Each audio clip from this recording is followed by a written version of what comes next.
Welcome to another quick video about the things you should prepare before Tuesday.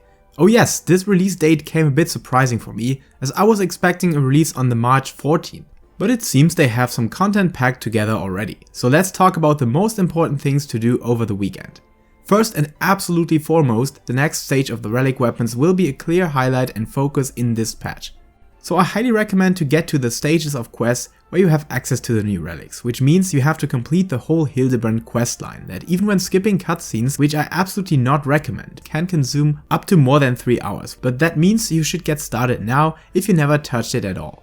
Once you finish those quest lines, you can get the first Manderville quest, Make It a Manderville, received from the House Manderville manservant at Razatan, whose completion is basically a simple step of some tombstone trade-ins for nice item level 615 weapons, which then again will receive a new sparkle and level on Tuesday. Stick around for my upcoming voiceover project on the Hildibrand questline that I will do live on Twitch with one or the other twist. Connected to this, you will also have the Loporitz quests being extended, so definitely do everything that they offer on the moon and stick around for follow-up quests getting unlocked when the patch launches. Alright, the next big branch of this patch includes the new Deep Dungeon content Eureka Authors, which Yoshida announced as a big step forward in basically all departments of Deep Dungeon content. However, he also announced that as a requirement you need to complete the first part of the initial Palace of the Dead, which is the first stage of Deep Dungeon in Final Fantasy XIV. So just check out the quest The House That Death Built in Gridania, which will lead you to Quarry Mill.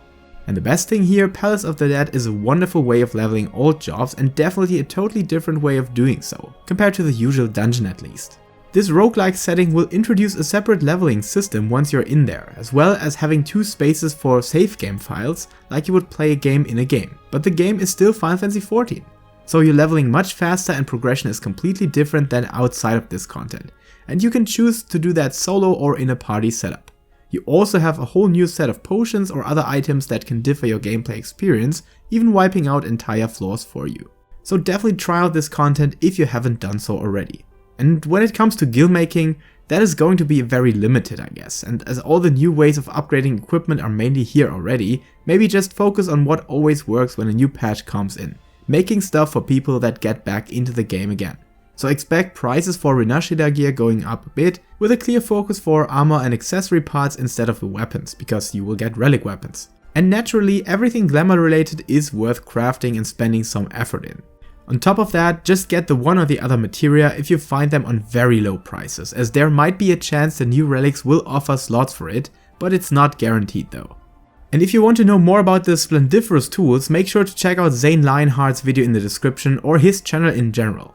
So have fun on Tuesday and see you around for some relic weapon showcases, and if any patch notes are getting released, I will throw out a quick update like always. Until then, stay safe, stay hyped and keep loving Final Fantasy.